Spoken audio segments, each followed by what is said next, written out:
Hey, you, for whatever reason. You talking to me? No, not you. I'm talking to them. Oh. They're listening to the podcast. They have headphones in. They're in their car. Yeah. Maybe they're at work and they're multitasking.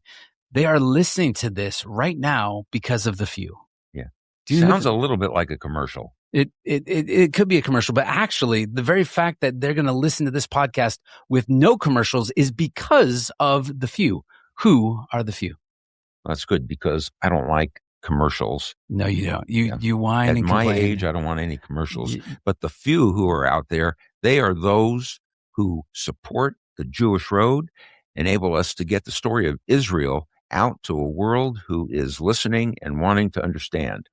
So we wanted to say thank you to all those who are the few. And if you're feeling just a little bit of FOMO, saying, I want to be in, I want to be part, I want to support what the Jewish Road is doing, you can go to thejewishroad.com/few. Thanks for listening. Here's the podcast. What if one of the biggest barriers between Christians and Jewish people isn't theology, but history? For generations, there's been distance, suspicion, misunderstanding between the church and the Jewish people. So what does it actually look like to rebuild trust, form relationships, and step back into the bigger biblical story God is unfolding? On this episode, recorded live at the NRB and the Jewish Road podcast, we are joined by Jeff Futers and Laura Delagarde from First Century Foundations to talk about what they're seeing inside Israel right now and why hearts are beginning to open, how simple acts of prayer, hospitality, and love are changing conversations that once felt impossible. Listen up.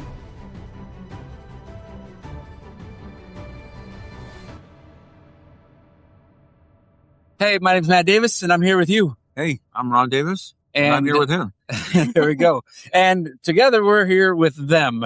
We got all of the pronouns out here. We're here with Jeff Futers and Laura Delagarde. Yes, that's got right. it. You guys are First Century Foundations. That's right. Who are you? Where are you from? Tell us what you do a little bit. Wow. Well, we are a couple of Canadians. Canadians, A. Yeah, I try not to use the A too much, especially when I'm in this environment. But no, we our legacy ministry is in Canada, although we do have a 501c3 here in the U.S. as well.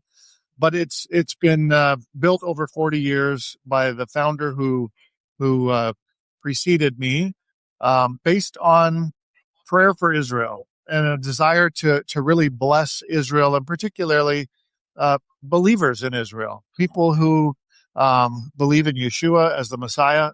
That's the Messianic community, the Arab Christian community in Israel, the body of Messiah that we refer to.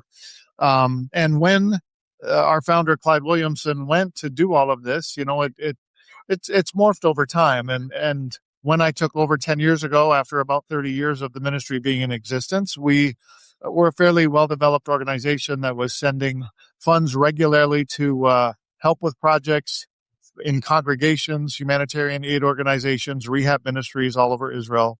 And we've continued to do that with about 70 now different organizations.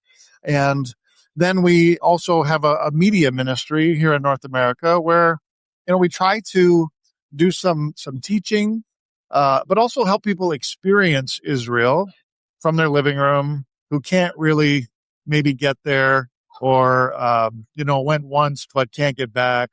Those kinds of individuals tend to love our show because it feels like a bit of a travelogue. We take them to biblical sites. We talk to archaeologists and tour guides and other theological experts about those places and how they connect with the scripture. So, we go to the stones to talk about how the stones connect with the living word of God and the cornerstone who is Yeshua. And so it's one of the ways that we connect with new people here in North America through the TV show.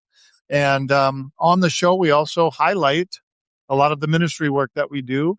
And people come to us to help partner with that. So it's a big circle, I think, but it's based in prayer. The one thing that I love that we do is we send out a prayer calendar every 2 months that has in it the photo of a leader of an Israeli ministry and their personal prayer request for that 2-month period. And we cycle the 70 ministries through, once or once and a half times a year.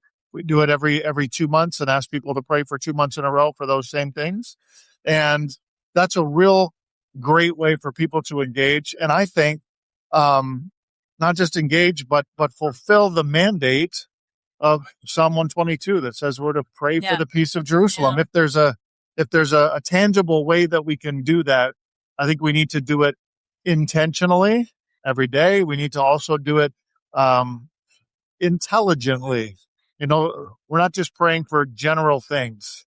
God, thank you for Israel. Bless the people of Just Israel. bless them, Lord. Just bless them. Keep them safe, from harm and from war. And you can only say that for so long before it becomes very redundant. Before war breaks out. Well, that too. And then you really pray. We might be praying some of that right now. Yeah. But it's interesting to think about that. And I think the true way to pray for the peace of Jerusalem is to pray that the Prince of Peace dawns in that nation, in that land, and that Yeshua becomes known as the Jews' true Messiah. I'm always taken. It'd be natural for me as a Jew to love the Jewish people. Nobody has to tell me to love the Jewish people, pray for the Jewish people. But how does that start? And what's your backgrounds? And Laura, I know that you've done quite a bit in Jewish studies and looking through some of that, telling the story of Israel. Where did that first birth for you? Well, my first trip to Israel was in 1999, and it was just a tour. But it was like a 3-month period in 1999 where it was like God just brought people into my life that downloaded. A pastor came by and preached about Israel, about being a Ruth, clinging to where the story of Ruth in the Bible is, Naomi. Well, Ruth kissed, and Orpah kissed her mother-in-law goodbye. And then, do you know the story? Probably most Christians are familiar. But he was challenging us to be a Naomi or a Ruth and cling to Naomi. So that really, like, when my first trip to Israel, I just felt, okay, there's a connection here. I'm going to be back. And that just began my trajectory, like studying. I went to Hebrew University for a while and studied there, and just became very, very close to Israel. It's a very important part of my heart. So I get emotional talking about it, but So, and I was just going to say, like, Isaiah 62 is a big, you were speaking about praying for the peace of Jerusalem, but Isaiah 62 says we're supposed to be watchmen on the walls of Jerusalem. And that, I think that's a really big part of what I do in the organization, is help people see what's happening. I help to instruct them about the Jewish roots and put shows together that will help educate Christians to know more about Israel and to, like, be aware of what's going on, and also be aware of the amazing connection that the Jewish people have to the land. And it's a biblical connection. It's a powerful connection. So, yeah. And what strikes me is when I first became a believer, I had no idea that there were Jews who believed in Yeshua, and then all of a sudden I find that out.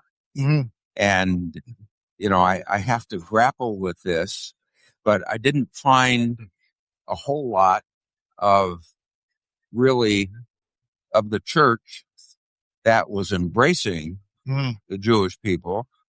And I would have to say in the last couple of years, I see more of that.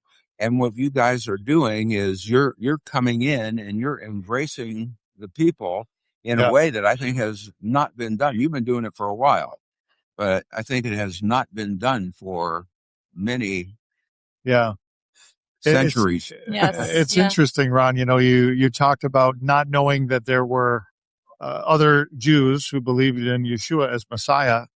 And we sometimes experience the flip side of that when we bring Christians to, what they know as the Holy Land. I remember being on a tour bus with a very good friend of mine, actually, our real estate agent. And I remember him saying to me, like, Jeff, you guys are doing this ministry to reach people, but doesn't everybody in the Holy Land believe in Jesus? Right. right? You're surrounded so by true. it. How That's can what you I miss thought. it? Right. Yeah. So it's very interesting to think about those two sort of juxtapositions. Yeah. But I also think that it's so important for us to show the Jewish people that we love them and that we care for them, regardless of whether they believe the way that we do or not. Anybody who believes what they believe wants to reach other people with that message. But, in Jewish society especially, we're immediately suspect when we come in as believers, as Christians. And so I think it's important. One of the things that we noticed is that pre-October 7th, all of my Jewish friends lived in Israel. I didn't really have any Jewish connections or very few where I live. And God did some kind of amazing things in my life to sort of highlight that to me. Mhm. And we've been, over the last 2.5 years, really trying to reach out to Jewish people in our area, around our community, and just to let them know, hey, we're Christians. We believe in Yeshua, but we love you. We stand with you, and we want to support you. And using their words, that has meant just an unbelievable amount to them. They really have been, I think, moved by that. And now we're partnering together to to do various things. I've got some Jewish friends now who have actually donated to our ministry, blew me away, and are helping us to try and raise funds for our next filming project. Some of these kinds of things, which I think is a real testament to this value of working together. And you and I were at this Congress this week. We were at the Judeo-Christian Zionist Congress. Yes. And that really was the theme of just being able to partner together. And I'm really, I guess, encouraged and happy that the narrative is changing a little bit. Yeah. That Israelis are open now to dealing with believers and really wanting to welcome them. I think that's fantastic. Well, you know what that allows us to do, because up to this point, we have been viewed, once you come to the Messiah, Yeshua, Jesus, we're traitors. Right. No longer Jewish. Yeah. You guys are simply being who you're supposed to be. Right. But we all have a difficult time sharing, and the fact that I think Christians are embracing now that relationship with Israel. Yeah. You might not even realize it, but it brings us closer in to our own people again. That's right. As we're all coming together here with a unified cause. Yeah. Of course, that cause right now is on a horizontal plane, but we're establishing relationship. It's like step one. Exactly. And I think that the idea or the concept should be that we all sort of value what each other believes in. I can find common ground with a Jewish person who believes in the God of Abraham, Isaac, and Jacob. I sometimes, even with my Jewish friends, say to them, look, you guys missed Yeshua, but that's okay. You'll come around, kind of thing. But it's, literally, yeah.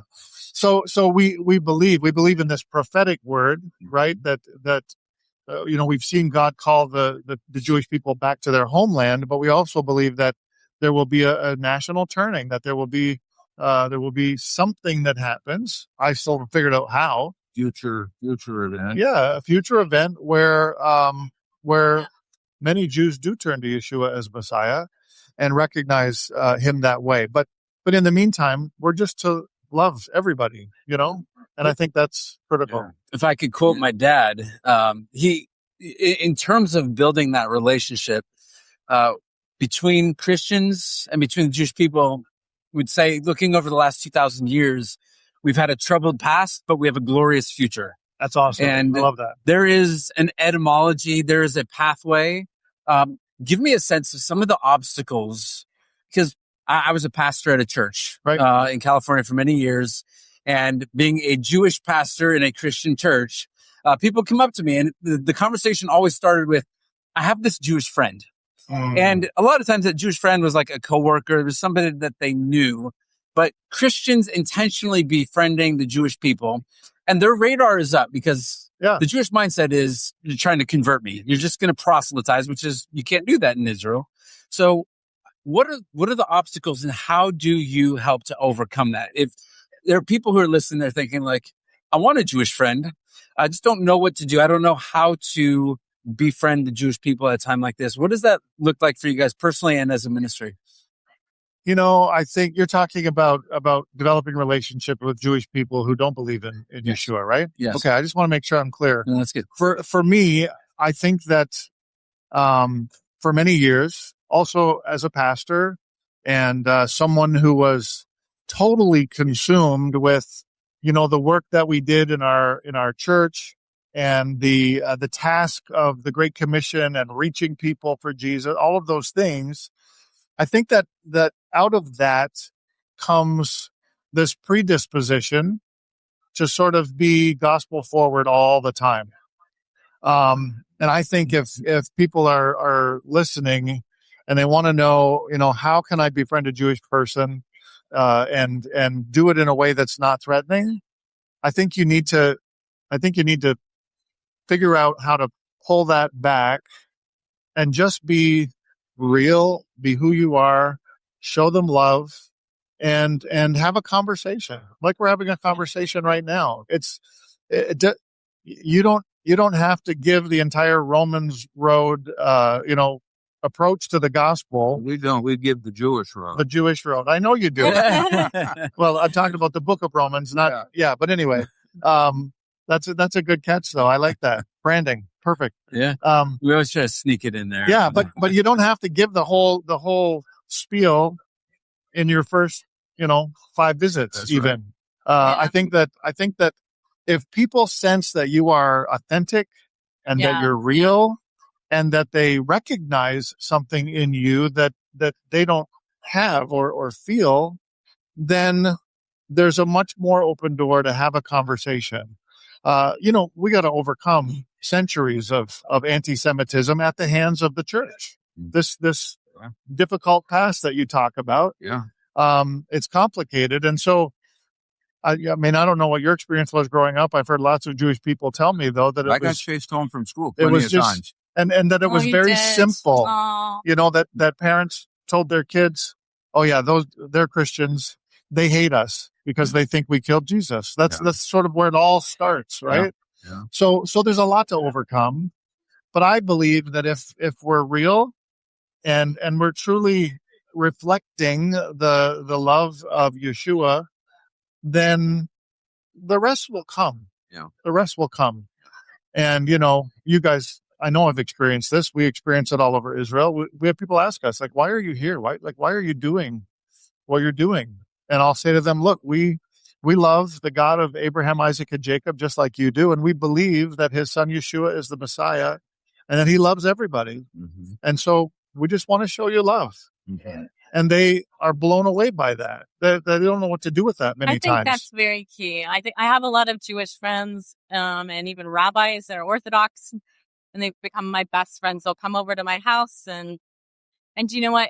They respect what I believe. I respect what they believe. And I feel like as a non-Jew, when I'm connecting with someone who's Jewish, that my role is slightly different, maybe different for you as Jews. But for me, I read what Apostle Paul says, like, our role is to provoke Jews to jealousy. There should be something in us they see and that they want, right? Mm-hmm. There's a light. And when I was studying at Hebrew University, one of the roommates I had, she saw something different in me. And I told her my testimony. I just told her my story.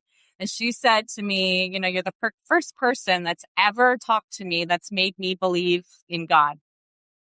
And it was just my story. And, it was just from interacting and I think that's huge. That goes a long way. Just being who we are and showing love, like unconditionally to people. it's huge. And really with the Jewish people, I feel like it's a national, there's something national, there's something big coming. Like when we're praying Isaiah 62, like what we want is for all of Jerusalem. There's something, for Zion's sake, we will not be silent for Jerusalem's sake, until her salvation, there is a huge capital S salvation coming. And that's what Apostle Paul also teaches. So I think as Christians, that's our message to Christians, yeah. Yeah. And you mentioned you invited somebody over to your house, and once you establish that friendship, at least, what would it be like if a Christian invited a Jewish person? So why don't you come over to our house for dinner for Friday night? Mhm. And you lit the candles, and you had the cup of wine, and you had the bread. Yeah. And you're doing all of this. And they said, what in the world is going on here? Yeah. And there's a sense of really honoring and coming together Mhm. Yeah. in that way. It's beautiful. Yeah, and if you're not comfortable with knowing to do all of that, you don't know how to do it, invite them to do it. Yeah. Invite them to your house, but Yeah. say, hey, we want you That's to bring your candles. We want you to teach us the blessing. Those are all very important things. I know this week at NRB Israel 365 did a Shabbat experience, and sadly we missed it. But I've been to Shabbat dinners in Jerusalem. I know how it all goes, and it's beautiful. It's absolutely a beautiful thing.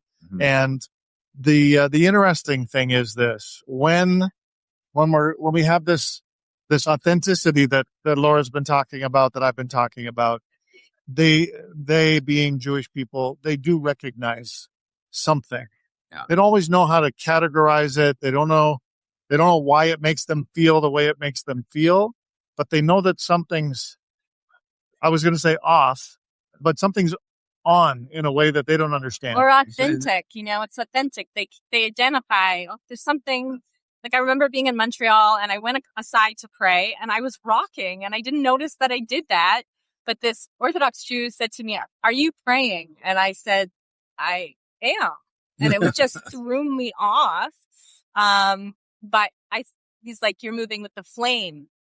And I was like, oh, that's really interesting. But I think there is something that, that's, if you're being authentic, they identify, okay, this is something I connect with, right? And they look at you and they say that they're doing something that's really ours.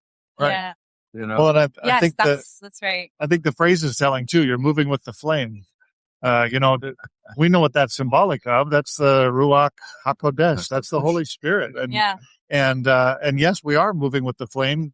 Maybe we just never identified it that way or recognized that. But we need each other. The Jewish people have so much to teach us, and vice versa. Absolutely. Right? Yeah. But it's a lot like you. My boys are in process of dating, and that whole process we talk about.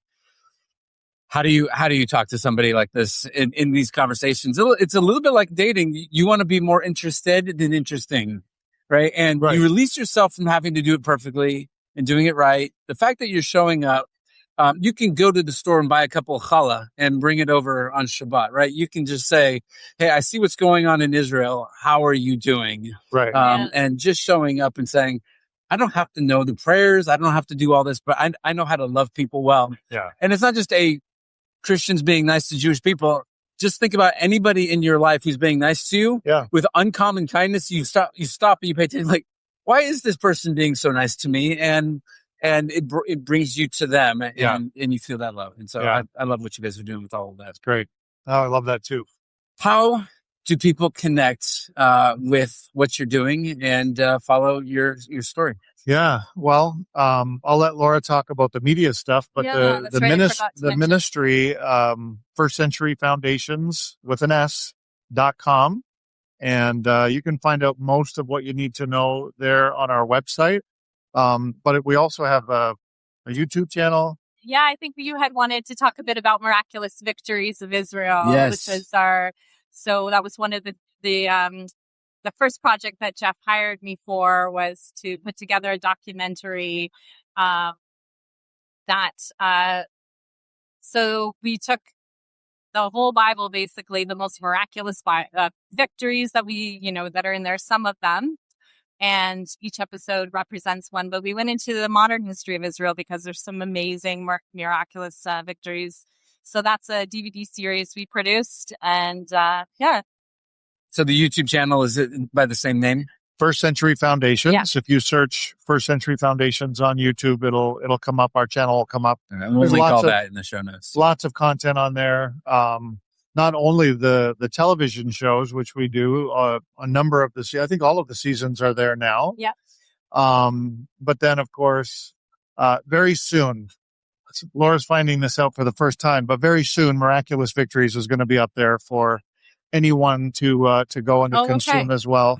I think that it will be something that resonates with people, and will be a great way for people to connect. We would love, at some point, I don't think it's going to happen this year, but we want to do a 7th episode of those 6 one-hour documentaries that focuses on the miracles from October 7th until today. Yeah, there's so many. Yeah, There's just been such an amazing stories coming out of Israel. You might need more than one. It might be more than one. I mean, You're yeah, right. you can get the 12 days of war, and we're always on the precipice, right? Of Exactly, Yeah. yeah. something else, but God is on the move, and God still does miracles in the land of Israel and with the Jewish people, and Yeah. until that day comes, until the final miracle where it's the world against Israel, we get to stand in awe, and we'll see a miraculous victory then as well. Yeah. Yeah. Amen. Well, hey, thank you guys for joining us on the Jewish Road Podcast. Thank you so much for having us. Great Thank discussion. you. Yeah. Thank you. And I love you guys talk about it starts with prayer and ends with prayer, and our motto and how we love to end is we say Sha'alu Shalom Yerushalayim, pray for the peace of Jerusalem. So thanks for joining us here. Amen. Thanks for Amen. having us. Thank you.